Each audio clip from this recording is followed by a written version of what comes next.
professeur Richer. Merci Charles et merci à tous de me recevoir comme ça. Je suis d'abord enchanté d'être là, de faire partie de cet événement très festif et visionnaire, je dirais. Euh, du haut de mes... ici, il fait -2 degrés avec une petite neige, première neige qui excite beaucoup les enfants, qui justement les rend émotifs et dérange leurs apprentissages, mais rien de majeur, rien de sérieux. Euh, et donc, j'espère que vous m'entendez et j'espère que vous voyez les diapos. Est-ce que on peut me confirmer tout ça? Est-ce qu'elles sont centrées? Je ne sais même pas si... Oui, oui, ça y est, c'est bon, mais attends, tu t'es Parfait. trompé là. Tu es dans quelque chose là qui est. Là, c'est autre chose, là. C'est des blagues que tu es en train de lancer là. Sélénis visionnaire, magicien, là, je Ah crois oui, pas, oui, moi, c'est ce ça. truc-là. Je m'excuse de parler de toi comme ça, en mal. Mais donc, merci d'abord et bravo à M. Sélénis, un grand visionnaire et littéralement un magicien pour convaincre les gens, comme moi, comme la CAF, comme, j'allais dire, la télé tout à l'heure. Euh, et donc, ces talents de réseautage de relations publiques sont exemplaires et c'est un modèle pour moi. Euh, et donc, merci à ses partenaires, de Madame Laguerre et tout ça. La CAF, merci et bravo. J'ai entendu tout à l'heure le professionnalisme, l'engagement, l'ouverture, et je vois bien sûr les résultats par cet événement, cet observatoire. Bien sûr, les municipalités comme M. Alcher et autres, et les acteurs associatifs. Euh, j'ai visité quelques fois. Les CMPP, les universités, les municipalités. Et bien sûr, je suis maintenant attaché et, euh, et attaché à toutes ces causes aussi, attaché aux enfants, etc. Euh, et donc, merci à tous les partenaires qui s'investissent, les chercheurs, les acteurs associatifs, etc., et qui tiennent à la cause. Ce serait facile de se décourager, de lâcher, si on veut. Et il y a des gens qui reviennent 100 fois sur le métier. Euh, le contexte et les mises en garde, tout de suite, à propos de cette présentation. Bon, je vais parler de mes liens avec la Martinique, où on en a déjà parlé. Euh, ils sont, pour l'instant, je suis un apprenant, comme on dit. Et donc, j'ai appris des tas d'acronymes comme REAP, CLAS et LAEP récemment. Et, et j'ai une chance qu'il y a Google, disons. Euh, mes références, pour l'instant, scientifiques, ne sont pas dans la présentation, mais elles sont multiples et bien documentées. Mes illustrations sont pas à la hauteur et mes exemples sont probablement déconnectés culturellement et je suis désolé. C'est ce qu'on appelle un work in progress, j'imagine, à Paris et au Québec, on appellerait ça travail à compléter. Voilà. Euh, Mes liens avec la politique familiale sont pour l'instant ténus. Bien sûr, je suis un chercheur, je connais pas mal mieux la politique familiale de mon patelin que du vôtre, mais je suis extrêmement intéressé par la pratique, le terrain et les effets littéralement concrets et les effets de masse et les contextes locaux, comme par exemple la monoparentalité. Qui suis-je pour la suite ou au cas où cette relation prenne beaucoup d'ampleur?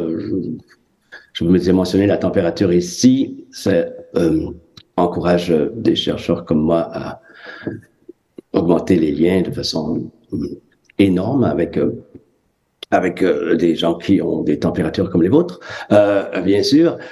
Et donc, c'est pas nouveau. Bon, je suis aussi citoyen français par ma mère, mais voilà, je peux changer d'accent sur commande aussi.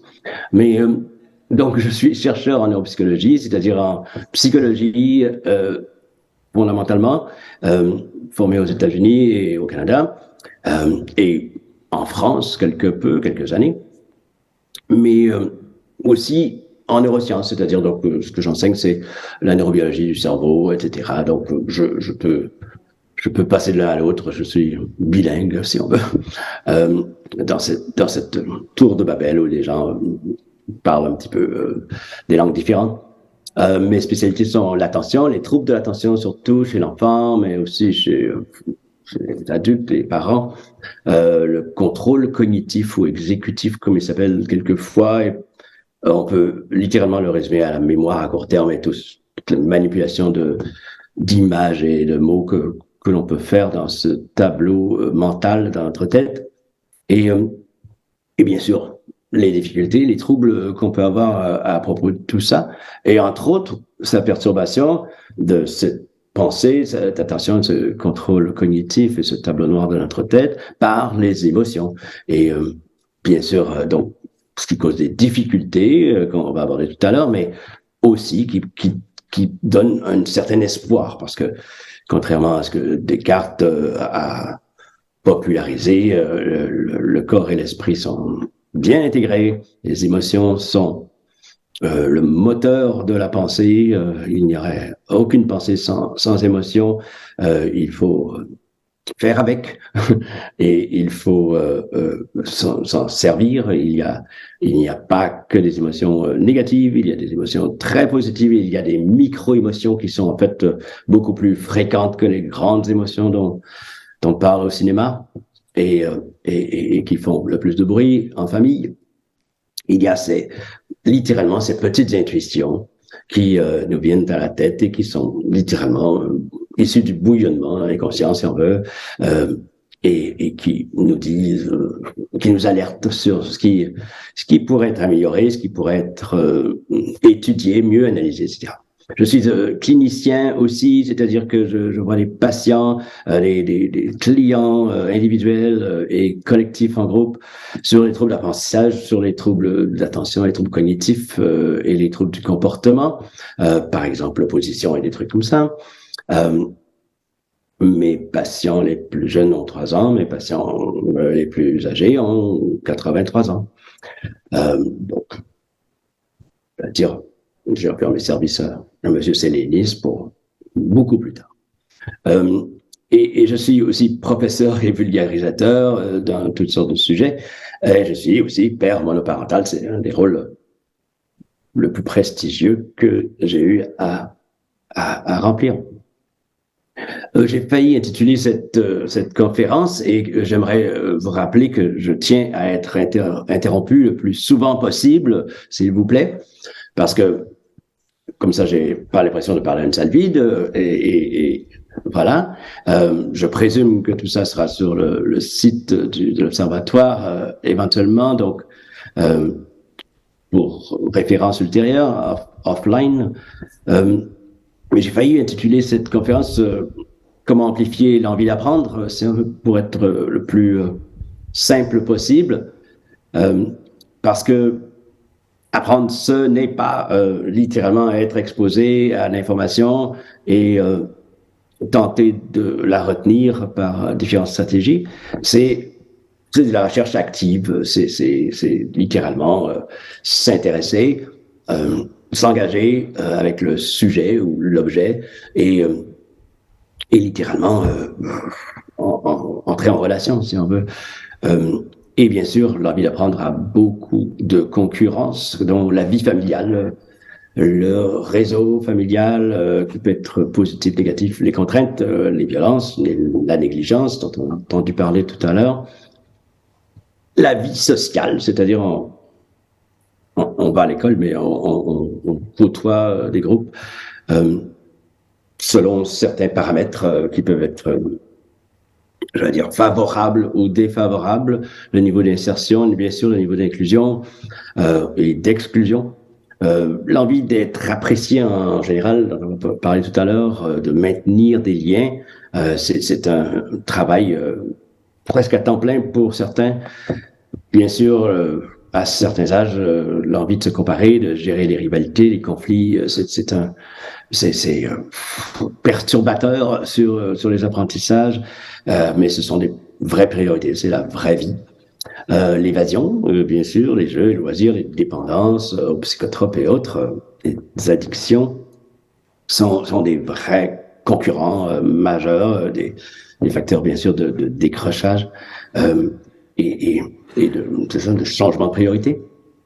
Et bien sûr, les petites voix dont je vais parler dans le cerveau, c'est-à-dire, c'est vraiment, ça peut être ennuyeux de temps en temps, ce que l'enseignant dit, ce que le parent dit, ce sont des vieux finalement.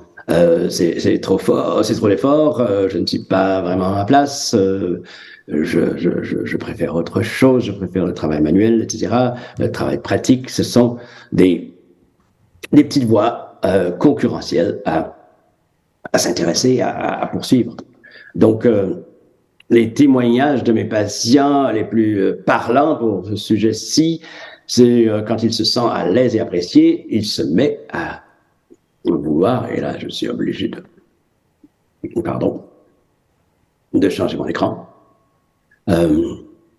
Excusez-moi, je dois absolument retrouver la façon de retourner, je n'ai pas le recul. Voilà, ici, merci. Il se met à vouloir réussir, mais seulement quand il se sent à l'aise, accepter, aimer. Elle retient plus l'histoire quand elle la raconte, donc son écoute passive est très mauvaise, mais quand elle est en charge de raconter une histoire à sa petite sœur, etc., ça va mieux. Ils s'investissent plus quand on en fait un jeu compétitif. Ce sont beaucoup d'éducateurs qui me parlent de ça. Surtout avec les garçons, quand on s'y met en termes de simulation de jeux compétitifs, ça va beaucoup mieux. La participation est plus grande, l'enthousiasme, l'engagement sont plus grands. Quand il y a du rythme, il apprend mieux. Donc, parfois, c'est la comptine, la chansonnette, donc ça dépend bien sûr de l'âge dont on parle. Donc, je travaillerai avec vos cas, s'il y en avait qui m'étaient présentés. Pour l'instant, je me suis dit que 2 cas, garçon, une fille, Théo, 7 ans, donc des vrais cas. Mère monoparentale, fils unique, ressent de la précarité, de la vulnérabilité, est émotionnel dans tous les sens du terme, anxieux, irritable, insatisfait facilement, oppositionnel, on dit, donc argumentatif, irritable, etc. Et souvent en conflit, bien sûr, avec des commentaires de l'école et tout. Un réseau social variable, peut perdre les amis aussi rapidement qu'il en fait. Peu d'intérêt sauf des jeux vidéo, peu motivé par l'école, performance scolaire très variable, on dit en dents de scie. Donc un potentiel qui est démontré une fois sur 5. Je fais une moyenne entre tous mes cas et les autres fois, les autres rapports, les autres bulletins sont un petit peu catastrophiques. La solution qui s'est présentée un peu spontanément, c'est qu'un oncle qui a commencé à visiter la maison 5 heures par semaine, donc pour raconter d'abord ses aventures, ses voyages, ses passions, donc littéralement inciter, stimuler. Développe avec l'enfant ses talents en mécanique, en botanique, et donc des trucs plus concrets. Littéralement le jardin dans l'arrière-cour, etc. Réduit la pression scolaire, donc relativise, comme on dit ici, la nécessité de performer, et aide avec les difficultés scolaires, donc un mini-tuteur, suit les progrès, structure l'enfant dans le sens, exige un petit peu de progrès soutenu, valorise les savoirs en plus, donc incarne littéralement les attentes plus élevées que, disons, les copains que Théo avait avant. Ou la moyenne des copains. L'autre cas, Eva, fille deuxième de 3 enfants, les parents présents, mais très occupés par leur entreprise, agricole, magasin, etc., faisant une moyenne. Timide, donc anxieuse, réseau social restreint, distraite et lunatique d'après les enseignants, des intérêts pour les histoires et la musique. Des suggestions que j'ai faites, c'était de responsabiliser, comme on dit, Eva, par des stages en entreprise, de la formation initialement, mais surtout des responsabilités graduelles, la mettre en charge de tas de choses. Au début, c'est de faire des courses, mais de plus en plus de responsabilités, parce que c'est ce qui la motive, littéralement, c'est ce qui l'incite à bien faire. Et c'est ce qui l'intéresse à savoir plus de choses, si on veut. C'est toujours ça, c'est cultiver ou amplifier l'envie d'avoir des nouveaux savoirs, la curiosité intellectuelle, etc. Et d'avoir des nouvelles compétences pour briller, ne serait-ce que socialement, et pour être content de soi, quoi. Et un rôle de tutrice que j'ai offert comme alternative, c'est-à-dire elle-même raconter et montrer aux plus jeunes et au moins aux débutants ce qu'elle sait. Donc, tout le monde sait que les émotions perturbent l'envie d'apprendre. Et bien sûr, c'est ce qu'on retient le plus des émotions. L'apprentissage est vu comme une expérience qui nécessite le calme, la concentration et l'absence d'émotion. Je vais essayer de casser un peu ce mythe quand même.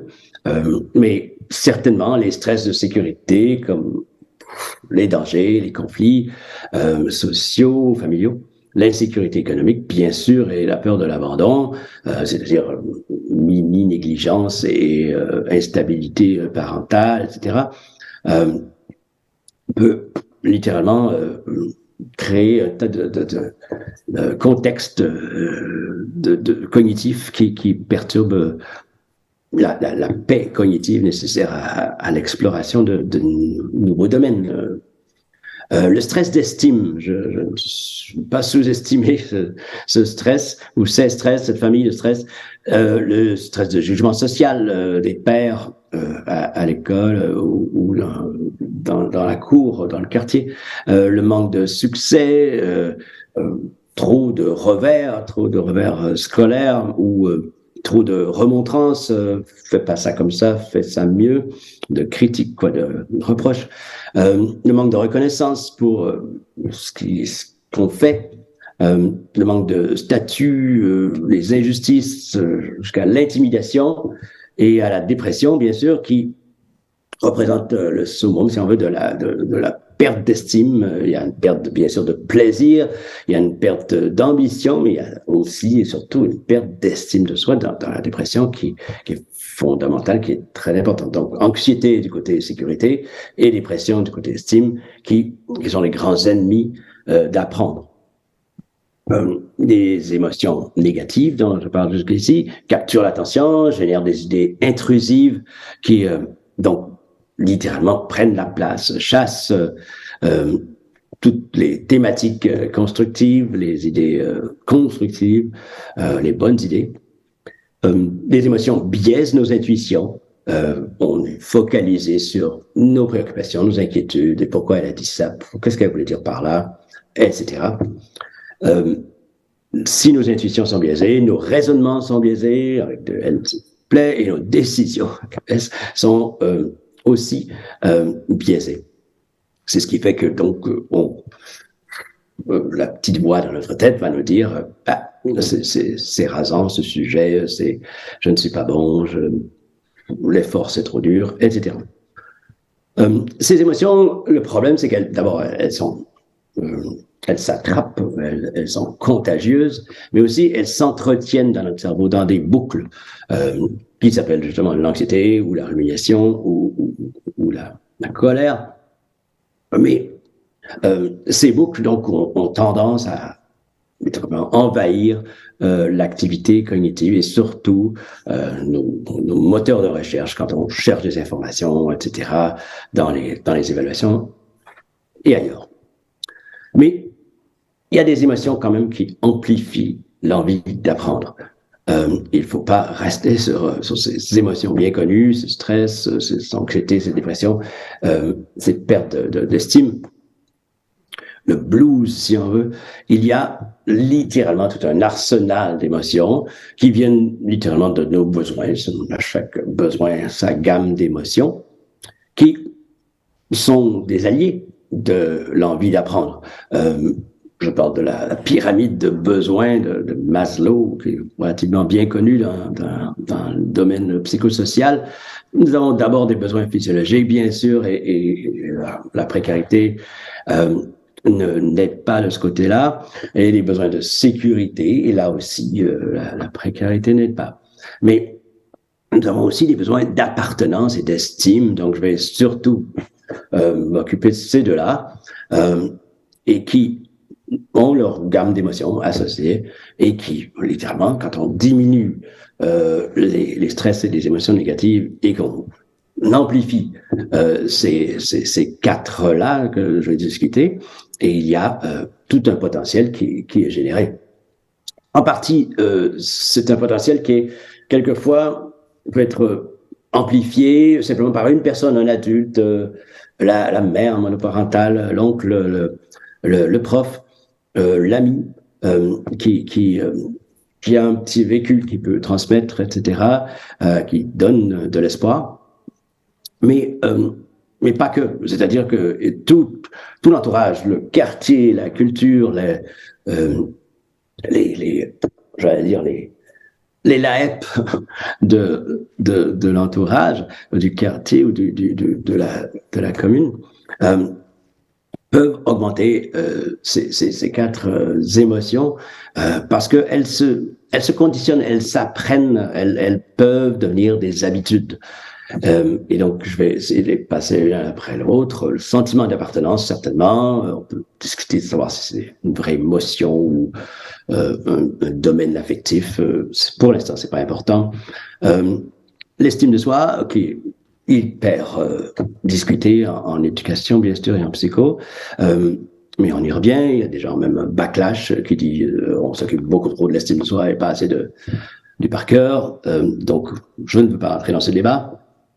Pas tout de suite, mais n'importe quand, plus tard. La curiosité, ses copains, l'intérêt et l'imagination, ses cousins, et l'émulation, c'est-à-dire ce qui est beaucoup plus culturel et beaucoup plus collectif, c'est-à-dire la valorisation sociale des savoirs, de l'expertise, des compétences, etc. L'expertise, c'est payant, les savoirs, c'est payant, les compétences, ça nous donne une reconnaissance sociale, ça nous donne un statut, et tout ça peut être littéralement un buzz qui est créé dans l'entourage de l'enfant. Commençons par le sentiment d'appartenance. Et je continue à espérer que vous m'entendez. Est-ce que vous pouvez me confirmer que vous m'entendez? Oui, ça passe très bien, hein, François. Pas de souci. Parfait. Merci. Je t'en prie. Et que vous songez à m'interrompre. Je vérifie ça aussi. Mais donc, le sentiment d'appartenance est assez banal de dire qu'on a besoin de se sentir accepté et soutenu. On a besoin d'amour. On a besoin littéralement de se sentir non exclu, inclus. Et plus que ça, c'est-à-dire accepter quand on débarque, bien sûr, et c'est-à-dire qu'il y a des gens de notre côté, des appuis relativement fiables. Ça vient d'un système d'attachement dans le cerveau, etc., que je n'ai pas le temps de creuser tout de suite là, mais qui est fascinant en soi. Et donc, oui, selon nos premiers attachements, leur stabilité, leur force, etc. Nous sommes des êtres plus ou moins sécure, comme on dit, et plus ou moins, on se sent plus ou moins fort et appuyé. Nous sommes des animaux sociaux, on a une dépendance sociale majeure et on doit compter sur des appuis, que ce soit les proches, les tuteurs, les amis, etc. Ça prend tout un village, j'allais dire, mais pour appuyer un enfant d'abord. Donc, on doit sentir qu'on compte pour quelqu'un et que notre présence n'est pas que déranger des vies, mais qu'on a une place. On est dépendant socialement et on veut faire partie d'un groupe. C'est perturbant de se sentir exclu ou de manquer d'attention, certains diraient d'affiliation, certains diraient carrément d'affection. Soyons clairs, c'est pas obligé d'être de la grande affection tout le temps, mais au moins de la bienveillance, de dire tu es parmi nous, tu fais partie du groupe.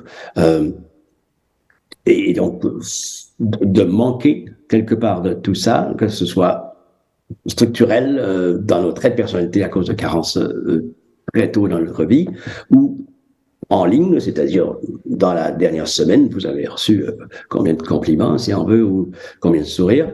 Ce sont des tests que je développe, en fait. Ça peut nous rendre plutôt anxieux, râleurs, plaignards ou irritables, et ça peut perturber notre envie d'apprendre. C'est pour ça qu'on en parle.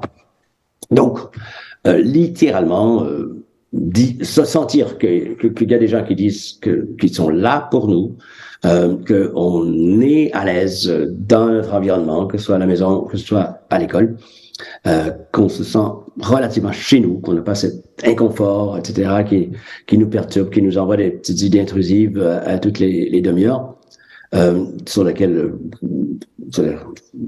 pour lesquels il faudrait s'inquiéter sur cette thématique, et qu'on est voulu, c'est-à-dire on a besoin de toi, qu'on apporte, on a un rôle, on apporte quelque chose d'unique, que les autres ont besoin de notre soutien, donc c'est donnant-donnant, c'est réciproque, et que l'équipe est importante, donc on fait partie de quelque chose de plus gros que nous et qui bouge, donc on a l'impression d'exister avec tout ça. Je ne m'étendrai pas beaucoup sur le sentiment d'appartenance, mais il est fondamental et on passe à côté beaucoup parce que c'est ce qui fait que les problèmes de négligence, de peur d'abandon, d'attachement instable à la maison se répercutent à l'école. Mais parlons de l'estime de soi, parce que là, on a un outil assez fort et bien sûr un obstacle quelquefois assez puissant à l'envie d'apprendre. L'estime de soi, c'est généralement, il ne faut pas être trop précis non plus, un sentiment de satisfaction face à notre valeur, notre place et notre rôle. On le prend souvent pour acquis, jusqu'à ce qu'il nous envoie des messages comme des baffes dans la figure, si on veut, des gifles. Par exemple, les divorces peuvent littéralement ébranler notre sentiment d'avoir un rôle spécifique comme chef de famille, etc., une place sociale, etc., et donc peut ébranler notre estime de soi. La dépression est affecte d'abord dans le cerveau le système de l'estime de soi, ou le système on va dire, d'affirmation, etc., de confiance en soi. L'estime de soi est nourrie par nos réactions de fierté. Chaque fois qu'on fait quelque chose, un accomplissement mineur, ne serait-ce que quelquefois c'est pour certains porter une fourchette à la bouche, parce qu'on a été handicapé jusqu'ici. Pour quelques autres, bien sûr, c'est réussir à fonder un observatoire, par exemple, et ça rend fier. Il n'y a aucune honte à être fier. On a besoin de ces signaux plusieurs fois par jour, qui viennent de petits succès, de reconnaissance, de contentement à propos de ce qui nous entoure. Le respect des autres, les égards que l'on reçoit sont toutes de l'argent en banque, si on veut, pour notre estime de soi. Et Elle est bien sûr réduite par les revers, les échecs qui sont inévitables, mais qui sont là, qui sont j'allais dire des leçons de vie, comme on dit, les embarras sociaux, échapper un café, échapper quelque chose, quelquefois émettre des sons, des tics, par exemple, pour certaines personnes en situation de handicap, montrer leur handicap peut être embarrassant. Les insultes, bien sûr, que l'on reçoit par rivalité, les humiliations peuvent réduire l'estime de soi, pas nécessairement de façon radicale en une journée, mais mine doucement l'estime de soi. C'est d'abord un rempart, mais c'est aussi un pouvoir, l'estime de soi. C'est un rempart contre le stress, contre l'anxiété, et ça c'est fondamental, ça vient de contrecarrer, ça, littéralement une armée, une force contre toutes les émotions négatives qu'on a discutées tout à l'heure. C'est un rapport aussi contre le pessimisme et la dévalorisation que l'on peut observer dans la déprime. Oui, bon, le verre est clairement à moitié vide la plupart du temps ou est en train de se vider. Il y a des options, il y a des revers dans la vie, surtout par rapport à nos attentes et surtout si nos attentes sont hautes. Mais ça veut dire que plus notre estime de soi est en forme, moins on est pessimiste. Et c'est un rapport aussi contre la rivalité, les petites piques de rivalité à l'école, etc., qui sont mineures, qui ne devraient pas avoir un effet majeur, mais selon si on a une estime de soi fragile ou faible, peuvent avoir un effet majeur. Les critiques, les dénigrements et les tentatives d'intimidation qu'il ne faut pas sous-estimer, qui sont beaucoup plus fréquentes que l'on pense, que certaines sont subtiles, les tentatives de prendre un peu plus de place, donc d'écraser un petit peu les voisins, sont beaucoup plus... La politique fait partie de la vie, les enfants sont politiques, j'allais dire, à 1 an, ou même avant, et donc bien avant de parler correctement. Et donc la rivalité, c'est humain. Et donc l'estime de soi est très utile comme rempart contre ça. Et l'estime de soi est un pouvoir, littéralement. Ça donne envie d'affronter les défis, ça donne envie de persévérer, de réussir. Ce sont presque des lieux communs que j'énonce, mais il faut absolument en être conscient. Il faut absolument que tout le monde s'en rappelle, pour ceux qui l'ont oublié, les parents en particulier, les intervenants aussi. L'estime de soi permet de voir plus le potentiel d'un objectif, d'une action qu'on envisage, et beaucoup moins les risques. Tant mieux, parce que si on voyait tous les risques de façon absolument réaliste, on ne ferait rien. Il faut se lancer. Ça permet d'oser, justement, comme on disait tout à l'heure. Et quelquefois, sans être hyper réaliste, mais il faut commencer quelque part. Donc, on a une assurance, une confiance en soi, comme on dit, qui aide à convaincre les autres aussi. Donc, on a l'air plus confiant quand on a cette estime de soi et qu'on l'exprime. Les anxieux, les timides, etc., peuvent avoir confiance en soi, mais ça ne sort pas beaucoup à l'extérieur, etc. Donc, c'est moins... ils ont moins de force de persuasion, moins de force de capacité de convaincre les autres. Et donc, ça se travaille, ça aussi. Mais surtout, on s'autorise à voir plus grand, à devenir audacieux et ambitieux. Donc, cultiver l'estime de soi, c'est cultiver l'ambition. Donc, l'envie d'apprendre devrait suivre rapidement. Bien sûr, on connaît ses excès, l'estime de soi, bien sûr, l'arrogance, le narcissisme. Dans mes cours, je me servais de Donald Trump comme un exemple prototypique. Mais le manque d'estime est plus commun, plus fréquent aussi. Donc l'insécurité, des petits commentaires qui me disent que la personne a besoin d'être remarquée, elle se vante souvent ses exploits, etc. Elle veut être là, elle veut être reconnue. C'est des signes clairs de manque d'estime ou d'estime c'est ça, qui s'exprime un peu mal. Et la dépression dont j'ai parlé tout à l'heure, qui est vraiment la perte d'estime très importante et qui demande d'être littéralement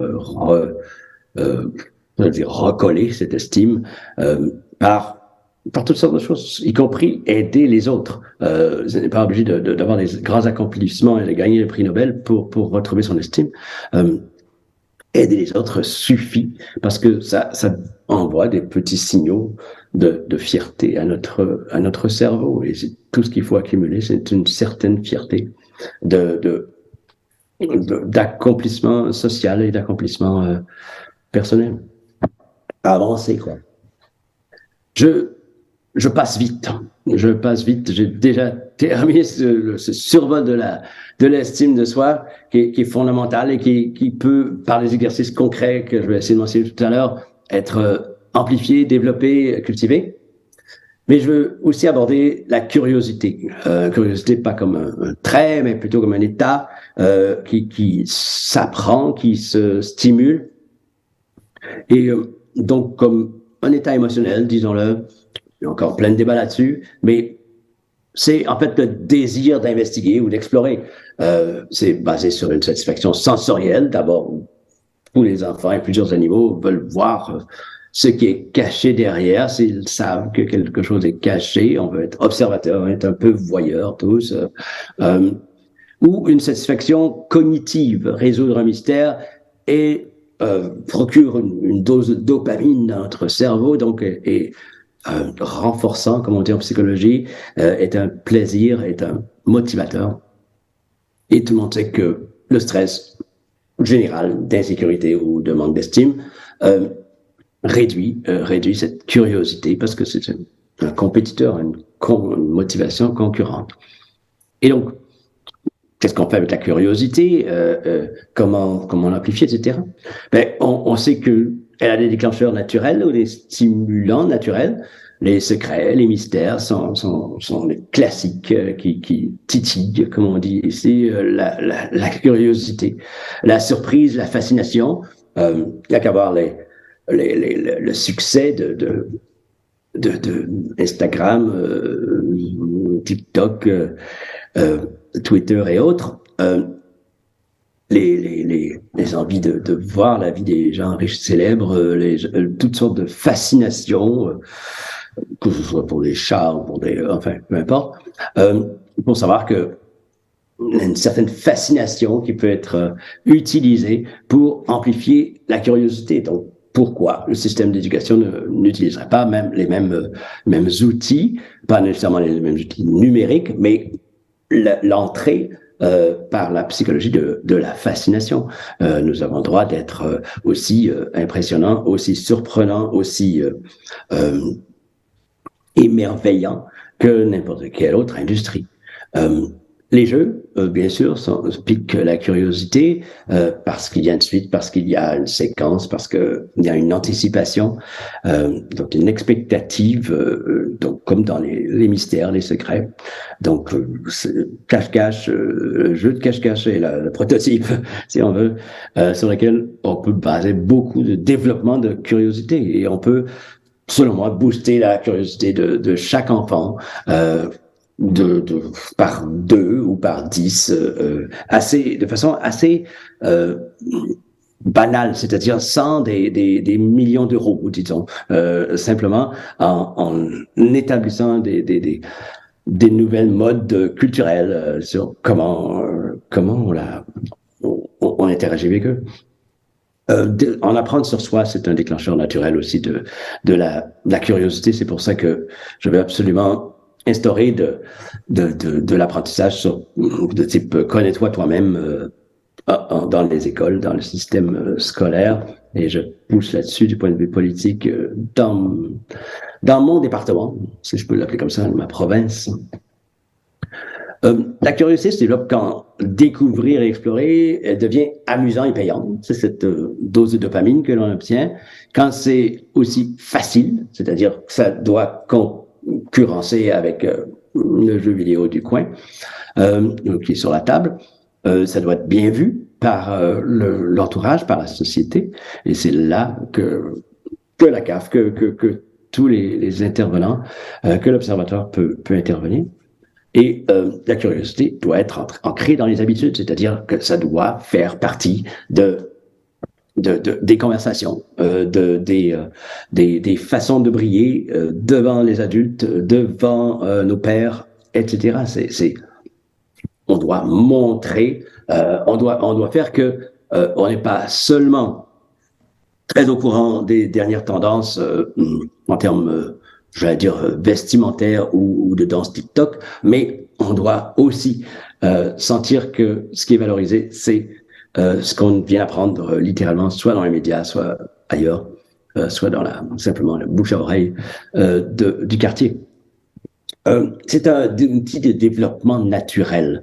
Il y a en fait, si on parle de mécanisme, une boucle dans le cerveau entre l'exploration de la nouveauté et l'anticipation de plaisir qui fait explorer encore plus ce qui est nouveau, ce qui est mystérieux, etc. C'est stimulé par l'intérêt, d'où ce que je veux mentionner ensuite, c'est-à-dire mentionner les cousins de la curiosité, c'est-à-dire l'intérêt et éventuellement l'outil qui s'appelle l'imagination pour stimuler cette curiosité, cet intérêt. L'intérêt est une micro-émotion que l'on a tous des dizaines, des centaines de fois par jour et donc que l'on peut amplifier, que l'on peut stimuler, que l'on peut conditionner à être plus présent. Elle attire et focalise l'attention sur un sujet, sur un objet, sur un thème. Elle favorise l'engagement, elle favorise l'effort et elle génère des buts favorables. C'est ce que les études semblent démontrer. Elle génère aussi des stratégies favorables, mais surtout des objectifs comme allons voir par là ce qui s'y passe et on pourrait apprendre des choses. Donc cette micro-émotion qu'on a des centaines de fois par jour peut être nourrie, peut être amplifiée. Elle se maintient, hélas, de façon un peu circulaire, par des idées qui génèrent de l'intérêt. J'allais dire, on a l'impression que monsieur se répète ici, mais c'est le cas de toutes les émotions. Les peurs génèrent des idées qui entretiennent la peur. C'est ce qui crée de l'anxiété, de la peur soutenue.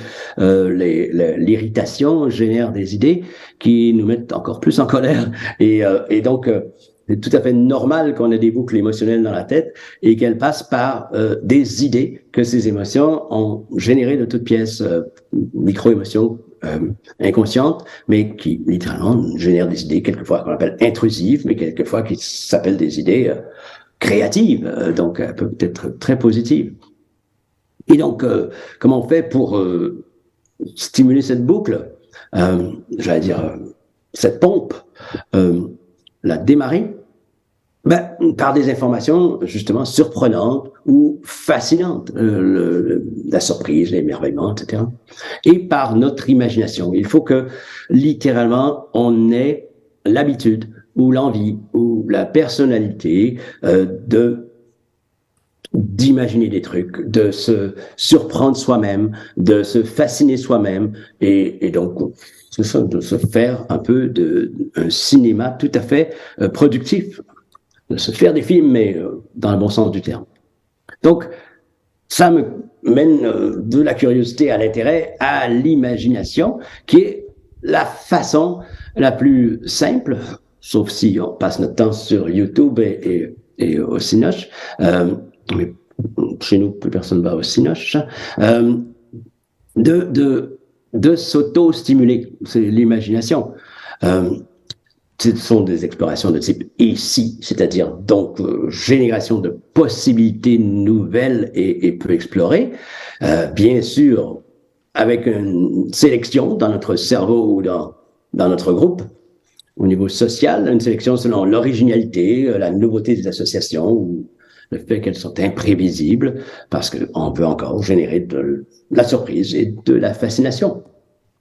Et on s'est rendu compte du point de vue cognitif que cette exploration-là, l'imagination, littéralement la pensée en termes de « et si on se mettait dans telle situation, et si on s'entendait un peu plus, et si on avait zéro problèmes sociaux en Martinique, on peut rêver. Donc le rêve est essentiel, ce n'est pas à garder que pour le sommeil, que pour la drogue ou que pour les artistes. Le rêve est absolument essentiel, même pour les gens extrêmement rigoureux et sérieux. Et donc il s'agit de produire une expansion de la mémoire sémantique, littéralement des structures conceptuelles dans notre cerveau. C'est de prendre les concepts, de casser un peu leurs barrières, d'étendre, de les rendre un peu plus élastiques. Je ne sais pas, comme le concept de transport, si les frères Wright, comme on dit, ou les frères, leur équivalent européen, avaient arrêté de rêver à voler, on serait un petit peu en retard sur notre capacité de voler, de se transporter de façon aérienne.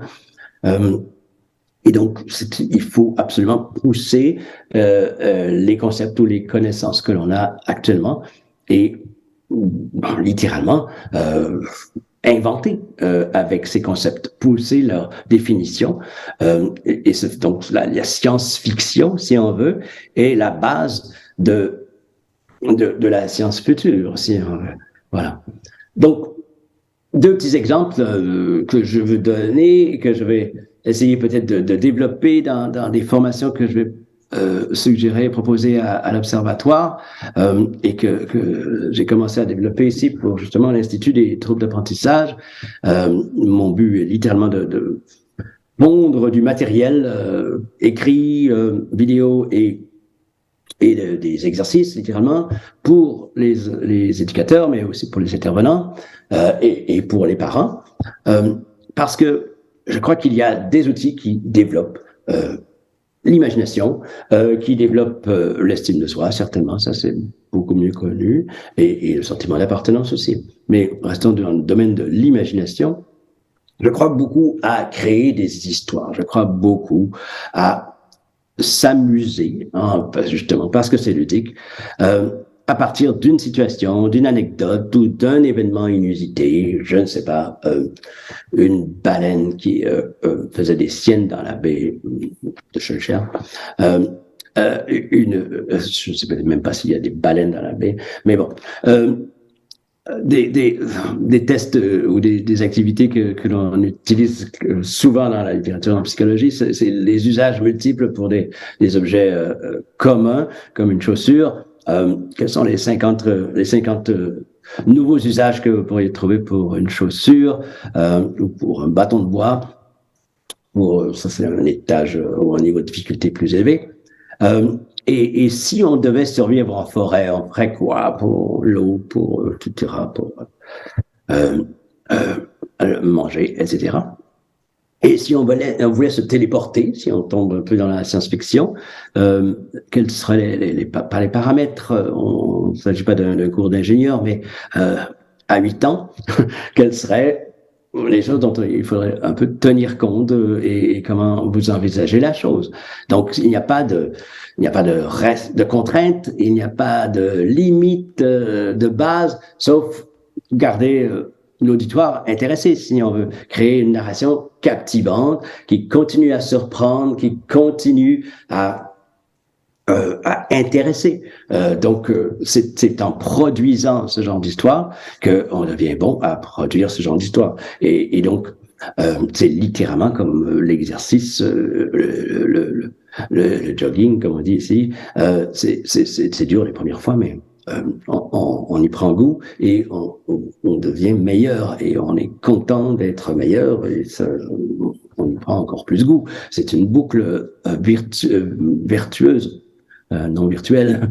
Et donc, créer des histoires doit être littéralement utilisé comme outil. C'est déjà utilisé, bien sûr, comme outil, mais il y a tout un débat, même en éducation, où on les fait écrire trop, etc. Ils doivent nous écouter pour avoir des bases. On les fera jamais écrire trop. Voilà ma position éditoriale. On peut en reparler. Et le deuxième outil, ce sont les remue-ménages. Là, ça peut être plutôt oral que écrit. Et donc, c'est de la génération d'idées, mais en groupe. littéralement, par émulation, on voit l'autre qui vient de dénoncer une idée, ça nous excite, ça nous fait participer, une ambiance de coopération, peut-être aussi de concurrence, de compétition saine, mais tout ça stimule l'imagination. Donc, les remue-ménages peuvent être à propos de quelles sont les 100 façons que vous pourriez utiliser une chaussure, encore une fois, mais ça peut être littéralement qu'est-ce qu'on fait avec je sais pas, les problèmes de transport dans la municipalité, etc. Donc, c'est utilisé en business, c'est utilisé dans euh, les, euh, les associations, les institutions gouvernementales, etc. Il ça a déjà été utilisé très fortement en éducation et il n'y a aucune raison que ce ne soit pas remis à l'ordre du jour et remis littéralement dans les priorités parce que c'est ludique, c'est participatif, ça a beaucoup, c'est actif comme on dit, et ça a beaucoup de ça coche beaucoup de paramètres qui excitent les enfants, les apprenants, les ados, etc. Il faut en faire plus, il faut impliquer l'enfant, bien sûr, il faut en faire à la maison, il faut en faire partout de ces histoires qui peuvent être fascinantes, mais de les créer ou les modifier. On peut partir d'un film que l'on aime bien et créer les prochains épisodes. C'est ce que j'ai demandé à mon fils, moi, de faire ça pendant 20 minutes tous les jours, toute sa jeunesse. Oui, pendant un bout de temps, il m'en a voulu beaucoup. Non, on se parle très bien, on est très, très grands copains maintenant. Mais même chose pour les remue-ménages, dès qu'on a plus que 3 personnes, c'est le jeu de société, c'est un jeu de classe idéal. Et donc, je termine en parlant de la valorisation du savoir sur un plan collectif. Tout le monde, toutes les campagnes de pub, toutes vos sections marketing, si vous en avez une à la cave,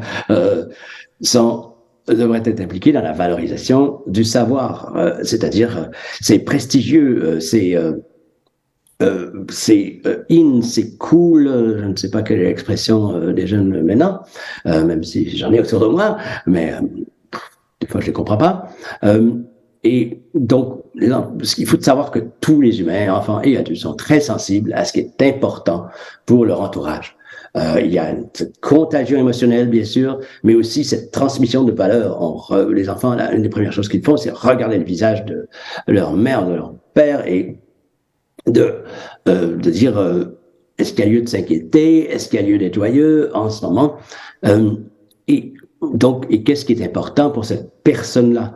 Et si savoir, comprendre, maîtriser des nouveaux outils, que ce soit des outils numériques, que ce soit des pelles et des pioches ou des outils électriques, si ça devient littéralement, collectivement prestigieux et systématiquement prestigieux, parce que les enfants sont pas dupes, ils savent aussi ce qui est instable et ce qui est pas vraiment valorisé de façon fiable, ils savent reconnaître ce qu'on essaie de leur vendre comme pub et qui est pas encore tout à fait au point, mais quand c'est culturel, c'est absolument important, je sais pas, comme l'environnement devient de plus en plus.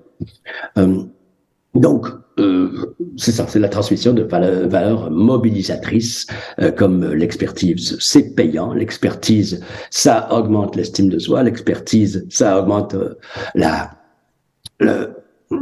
l'admiration de nos collègues, et oser n'est pas un si grand danger, c'est même très, très valorisant et satisfaisant quand on s'y met.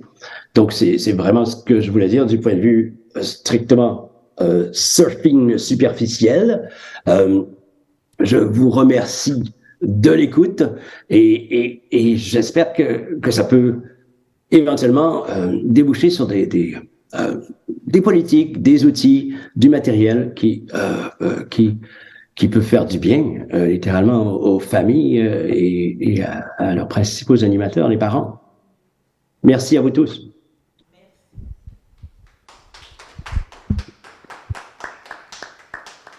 Vous êtes toujours là? Merci, professeur Richer, vous nous entendez?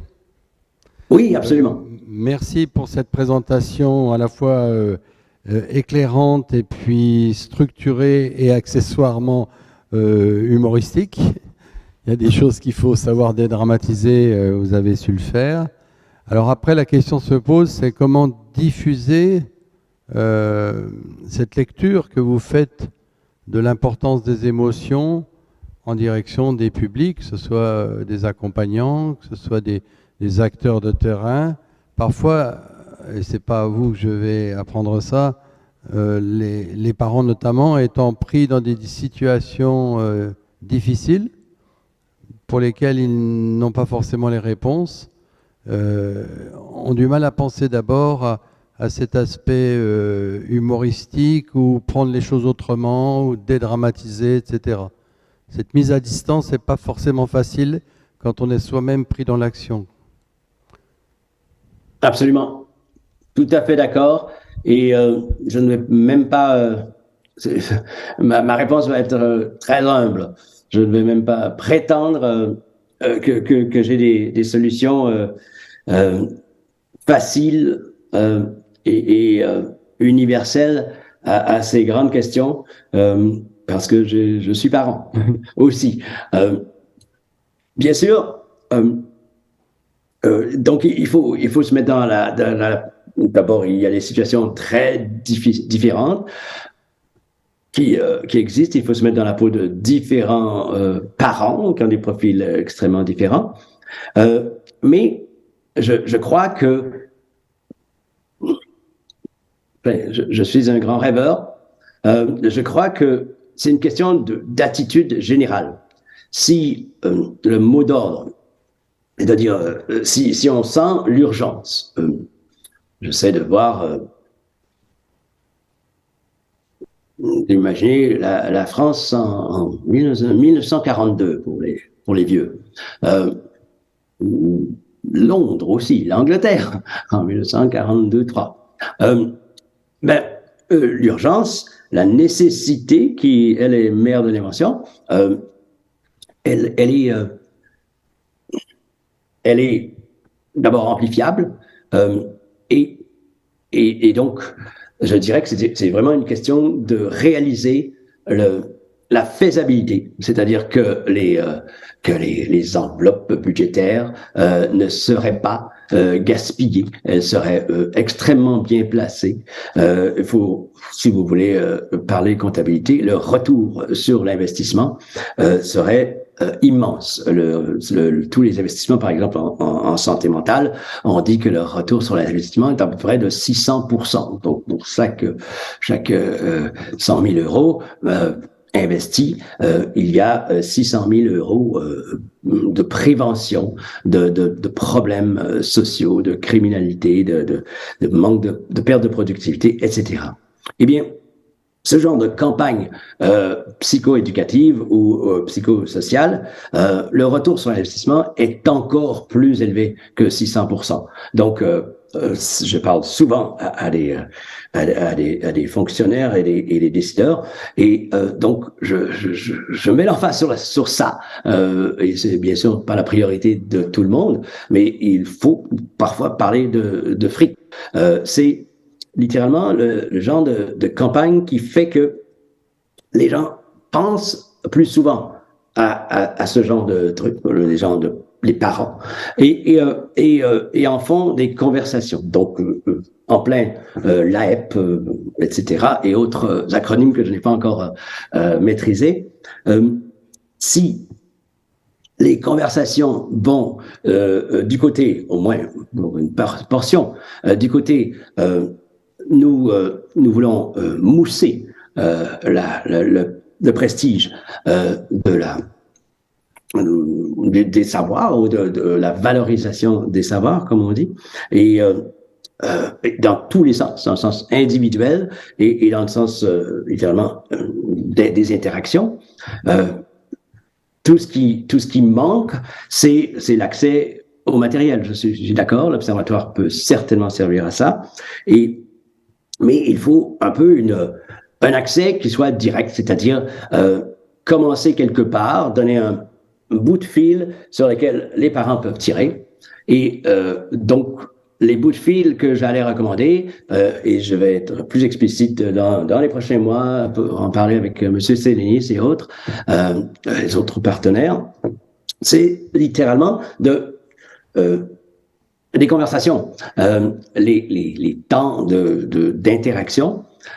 Oui, peuvent être à propos de ce qui ne va pas et des problèmes, mais c'est facile aussi de bifurquer, même en restant sur les mêmes sujets. Si ce qui ne va pas, c'est la récolte, ou ce qui ne va pas, c'est le budget et le paiement de loyer, il y a à chaque fois, même dans une promenade dans le quartier, il y a matière à découverte, il y a matière à discussion, il y a matière à participation de la part d'enfants. On n'est pas obligé de les traiter comme des adultes de petite taille, bien sûr, mais et on ne veut pas mettre sur leurs épaules tout le poids du budget familial, des problèmes politiques du département, etc. Mais il y a matière, que ce soit dans l'organisation urbaine, quand on prend une marche dans le quartier, que ce soit sur la qualité de l'air, sur le climat, j'allais dire pour vous, le climat est peut-être relativement stable, mais pour nous, le climat est un sujet de grande préoccupation parce qu'il change énormément.